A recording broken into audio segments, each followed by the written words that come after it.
Acquérir une propriété en copropriété, qu'en est-il des animaux de compagnie? Les animaux sont-ils les bienvenus dans toutes les copropriétés?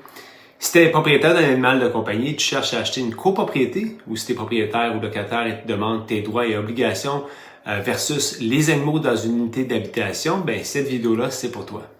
Il y a 2 ans, j'avais un condo à vendre et pour la première fois en carrière, j'ai constaté un règlement qui avait été voté pour exclure tous les animaux de la copropriété. Ça a été quoi l'impact sur cette transaction-là? Reste jusqu'à la fin et je vais te donner tous les détails de l'issue de cette transaction-là. Selon Forbes Magazine, dans un article paru en janvier 2024, 45% des ménages ont maintenant un chien en Amérique du Nord. Pour la majorité de ces propriétaires, comme pour moi, ces compagnons-là fidèles sont essentiels dans nos vies. Parmi ces propriétaires de chiens, les milléniaux sont les plus représentés, suivis de la génération X et finalement des baby-boomers.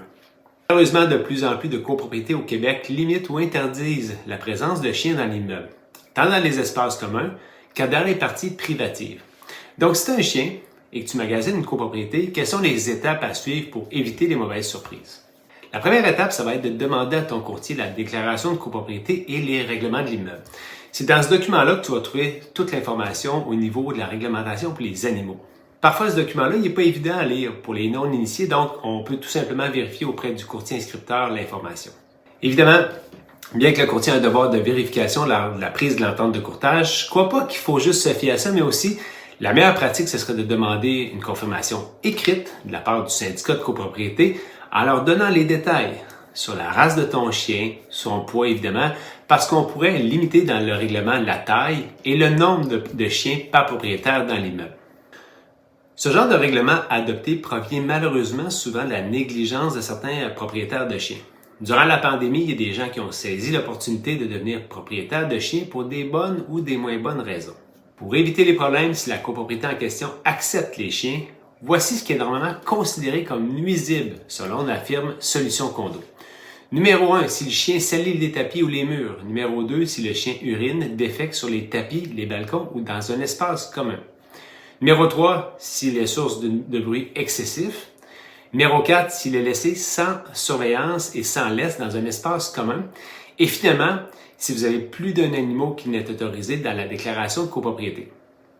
Une chose à garder en tête, évidemment, le fait que ton chien soit accepté dans la copropriété, ça ne veut pas dire que tu n'es pas soumis à la réglementation municipale, tu dois l'enregistrer à la ville aussi.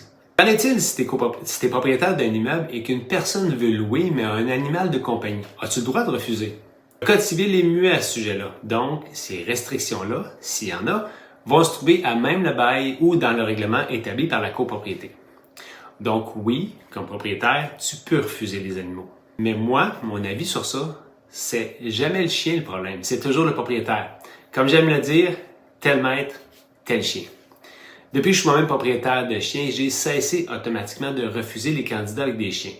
Je vais prendre le temps, évidemment, de les passer en entrevue et normalement, les propriétaires de chiens sont responsables et sont même prêts des fois à faire des concessions pour avoir l'appartement.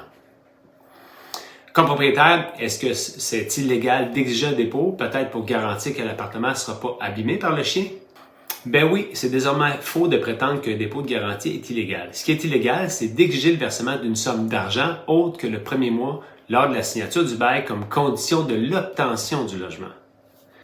L'article 1904 du Code civil du Québec interdit clairement d'exiger une telle somme, mais n'interdit pas qu'une somme soit versée volontairement. Donc, pour revenir à notre histoire du début, le fameux condo que j'avais à vendre, ben oui, on a perdu des acheteurs potentiels. Ça a limité l'intérêt, évidemment, sur la propriété. Le nombre de visites puis le prix obtenu a été moindre. Alors, si tu es propriétaire d'un condo, intéresse-toi lorsqu'il y a des réunions de copropriétaires parce que s'il y a des règlements qui sont votés et que tu n'es pas impliqué, ça peut au final avoir des répercussions importantes au niveau financier pour toi à la revente. Et pour finir, si dans ton entourage, tu es témoin de gens qui justement demeurent en condo, laissent le chien toute la journée sur le balcon ou font preuve de négligence, tu peux et tu dois selon moi faire un signalement à la SPCA et je te mets un lien dans la vidéo évidemment pour intervenir. Alors voilà, on se revoit dans une prochaine vidéo.